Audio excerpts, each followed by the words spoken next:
Islam seperti Wahabi, Syiah, Sunnah, Wal Jamaah dan lain-lain, sedangkan dalam Quran jelas mengatakan agama yang sebenarnya sisi Allah ialah Islam. Dan asal Islam itu ialah Quran, Sunnah, Ijma' dan Qiyas, dan tak perlu nak kita brandkan apa-apa nama selain daripada nama Islam. Branding ini akan melakukan orang kafir untuk mendekati Islam. Selain itu Muslim sedia ada kena declare Islam Wahabi, Syiah dan sebagainya, sedangkan agama sebenarnya adalah Islam yang satu. Memang Islam agama yang satu, tetapi Nabi dah kata dah, iftaraqat ummati ala 73, umatku pecah pada 73 golongan.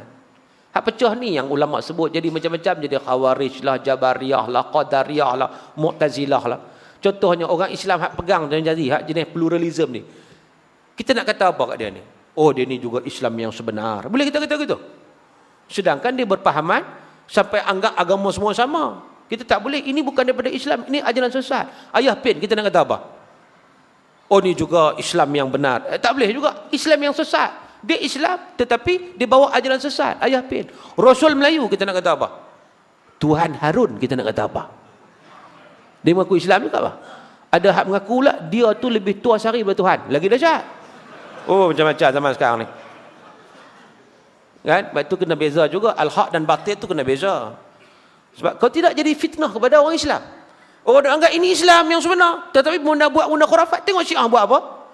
Bila 10 Muharram jadi macam kabadi, apa tu? Yang Taipusam tu kan. Oh, dia pukul darah. Apakah ini daripada Islam? No. Ini langsung tidak daripada Islam. Jadi fitnah balik pada orang Islam, kan? Ustaz boleh tak Ustaz ceritakan pengaruh Wahabi di Jordan dan Saudi? Di Saudi memang pengaruh dia kuat, tapi di Jordan tengah. Jordan duduk tengah antara Saudi dan juga Syria. Syria Sufi.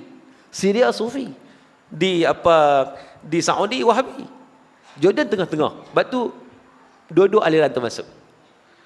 Dua-dua aliran termasuk. Dua tengah-tengah. Kan? Jadi sebab tu kita tengok kalau kadang-kadang yang mendapat pendidikan di Jordan tu, kita tengok dia ada belaka lah, ada belaka. Kan? Ekstrim terhadap bangsa Melayu. Adakah bertentangan dengan ahli sunnah? Apa pandangan? Apa maksud tu? Ekstrim terhadap bangsa Melayu? Oh, maknanya perjuangan bangsa lah. Hidup Melayu. Memang tak boleh pun. Sebab kita bukan hidup dengan bangsa. Sebab apa? Sebab Islam. Allah Ta'ala suruh kita, wa'tasimu bihablillahi jami'ah. Bangsa itu kurniaan Allah. Kita tak boleh nak pilih bangsa. Sebab tu kita kalau kita berbangga pun tak edih. Sebab tu Sayyidina Umar kata apa? Nahnu qaumun a'azzanallahu bil Islam. Dia tak kata a'azzanallahu bil Arab. Kita satu golongan, Allah muliakan kita dengan Islam, bukan dengan Arab. No, kalau Arab tak ada, dengan Islam. Sebab tu Allah muliakan kita bukan dengan Melayu, dengan Islam. Tapi kalau kita tinggal Islam, tuan-tuan, Melayu akan hancur, akan layu. Tapi kalau kita tegakkan Islam, Melayu akan naik. Sebab Allah muliakan kita dengan Islam. Kebersihan melambangkan keimanan, tapi kenapa masih ada umat Islam yang suka buang sampah merata-rata walaupun amaran kebersihan di depan mata? Adakah ini tanda orang ini tak beriman? Baik. Semua orang tahu solat itu wajib. Ada tak orang tak solat? Ada kan? Sebab apa? Sebab pengaruh daripada syaitan, nafsu. Itu adanya syurga dan neraka. Kalau tak ada orang macam ni, tak ada neraka. Kalau tak ada orang tak semayang, tak ada neraka. Contohnya begitu. Maknanya, kena usaha nak dapat syurga itu. Kadang orang dia terlampau ikut nafsu. Gitu. Apa hukum menternak tikus untuk perniagaan? Jual untuk makanan ular atau untuk tujuan eksperimen? Apa hukum dengan tersebut? Kalau untuk eksperimen, untuk ular, untuk makanan ular tu tak ada masalah. Yang tak bolehnya jual untuk makan orang makan yang tak boleh. Aduh, tak boleh. Buat apa? Rendang tikus berempah. Oh, tak boleh, itu haram kan.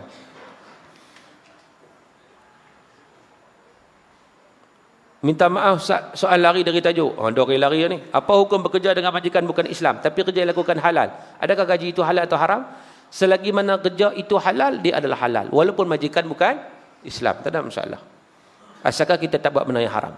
Kadang-kadang walaupun majikan bukan Islam tapi kerja tu kerja betul, kerja elok kan. Tak ada masalah. Banyak orang ni majikan bukan Islam kan. Syarikat apa semua.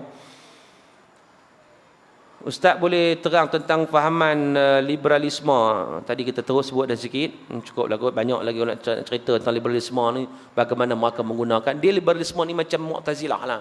maka menggunakan akal lebih daripada wahyu. Quran kata dia guna akal lagi. Itu. Baik tu kata pesaka pun ni nak takwilkan jadi zaman dulu tak apalah, 2-1 lelaki perempuan, zaman sekarang kena serata sebab orang perempuan juga orang perempuan lebih dominan, sedangkan benda itu kepincangan dalam masyarakat, bukan kepincangan dalam Quran, bukan kepincangan dalam sistem kan. Baik. Betul ke tentera Dajjal keluar 70K 70,000 dari bandar Isfahan? Ada hadis ke? Ada riwayat menyatakan memang Dajjal dia akan keluar bersama Yahudi sebanyak 70,000 daripada Isfahan di Iran. Memang ada. Ustaz, macam mana nak tahu orang tu Syiah ke bukan? Payah kau nak tahu. Kecuali kalau kita nampak jelas dia pakai apa? Batu kan? Salat ke betul balak. Kalau dia tak pakai, dia sembunyi, payah nak tahu. Kan? Kalau tengoklah, kadang-kadang boleh cam kalau kita sembang dia tahu lah. Sembang dia, tengok macam mana apa pegangan dia, sembang dia macam mana sahabat-sahabat Nabi. Salam Ustaz, apakah hukum orang yang kahwin 4 menempatkan semua isteri dalam satu rumah? Dia nak tunjuk hero. Ada siapa kahwin 4 sini ke? Dalam satu rumah belakang ni. Kalau ikut sunnah Nabi SAW tak boleh. Pasal apa? Pasal kok mana pun cemburu tu ada. Jadi dia kena letak tempat-tempat yang berlainan walaupun dekat. Nabi sendiri kalau ikut Nabi lagi boleh kontrol. Boleh semua tak sekali kan. Nabi tak buat lagu tu. Kan? Wajibkah buat akikah dulu kemudian baru buat korban? Akikah dan korban ni adalah sunat, dia bukan wajib. Jadi dua-dua benar berbeza. Akikah untuk budak yang lahir, korban untuk sempena raya korban, kan? Jadi maknanya dua benda berbeza. Jadi akikah sepanjang tahun, korban pada 4 hari 10, 11, 12, 13 saja Zulhijjah. Apa pendapat tentang adat pepatih? Tengoklah adat tu macam mana. Sama ada adat itu, dia tengok adat nah. Adat, kalau adat yang bersendi syarak dan bersendi kitabullah tak apa. Tapi kalau adat yang bercanggah dengan syarak, contohnya adat ni, contoh biasanya ditimbulkan sebagai faraid lah. Faraid ni orang lelaki tak dapat hak dari perempuan seorang aja. Itu canggah dengan syarak. Tetapi kalau mereka pakat, okey lagi ni kita kata pesaka ni kita bagi kita inilah kita tanazul, maknanya kita tak ambil hak kita bagi kat hak perempuan sebab kita dah kerja ada. Itu tak apa. Kau sama-sama pakat bincang tak apa. Bersetuju, tak ada masalah. Tetapi kalau masing-masing nak hak, itu kena buat faraid. Tak boleh. Tak boleh, ni adat aku ni. No. Adat bila bertemu dengan syarak, mesti syarak nombor 1. Okey? Wallahu ta'ala alam. Jadi soalan pun kat tu je. Masa pun saya nampak dah lewat sangat tu. Jadi mudah-mudahan insya-Allah sekadar itu sedikit perbincangan kita pada malam ini. Dan mudah-mudahan kita dapat manfaat. Dan saya minta maaf ambil masa yang agak lebih daripada tuan-tuan. Dan mudah-mudahan insya-Allah kita dapat menghidupkan sunnah Rasulullah sallallahu alaihi wasallam dalam kehidupan kita, dan mudah-mudahan kita mendapat keredaan insya-Allah taala. Sekadar itu apa yang baik datang daripada Allah. Salah silap saya pemaaf. Sekian aqulu qauli hadza wa astaghfirullahal azim li wa lakum billahi taufiq wal hidayah. Wassalamualaikum warahmatullahi wabarakatuh. A'udzubillahi minasyaitonir rajim. Bismillahirrahmanirrahim. Alhamdulillahirabbil alamin wassalatu wassalamu ala asyrafil mursalin wa ala alihi washabihi ajma'in. Allahumma ij'al jam'ana hadza jam'an marhuma wa tafarruqana min ba'dihi tafarruqan ma'suma. Allahumma faqihna fid din wa 'allimna ta'wil. Allahumma atina afdhala ma tu'ti 'ibadaka salihin. Rabbana atina fid dunya حسنة وفي الآخرة حسنة وقنا عذاب النار وصلى الله على سيدنا محمد وعلى آله وصحبه وبارك وسلم والحمد لله رب العالمين تقبل الله منكم. كل نفس ذائقة الموت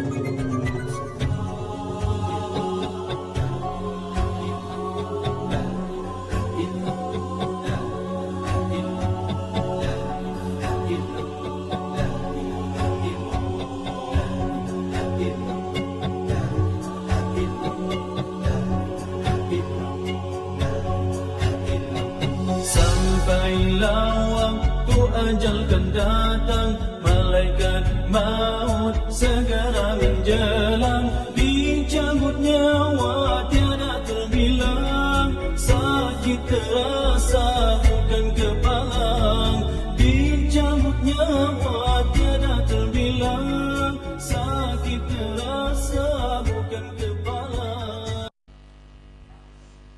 Alangkah ruginya orang yang tak membaca Al-Quran dan selalu beralasan tak punya masa untuk membaca Al-Quran. Buku-buku lain dibaca, tetapi Al-Quran tak dibaca. Rugi. Hari-hari dengar musik, tetapi Al-Quran tak dibaca. Rugi. Sibuk berniaga, tak sempat baca Al-Quran. Rugi. Sibuk bekerja, tak ada masa untuk baca Al-Quran. Rugi. Sibuk berpolitik, tak pernah baca Al-Quran. Rugi.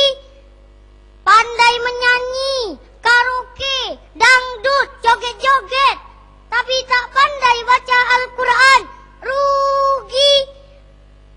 Pandai ilmu-ilmu akademik, tapi tak pandai baca Al-Quran. Rugi. Boleh membaca Al-Quran, tetapi tak nak membaca Al-Quran. Rugi. Tak tahu membaca Al-Quran dan tak nak belajar membaca Al-Quran. Rugi. Rugi. Rugi. Rugi sekali. Rugi dunia dan akhirat.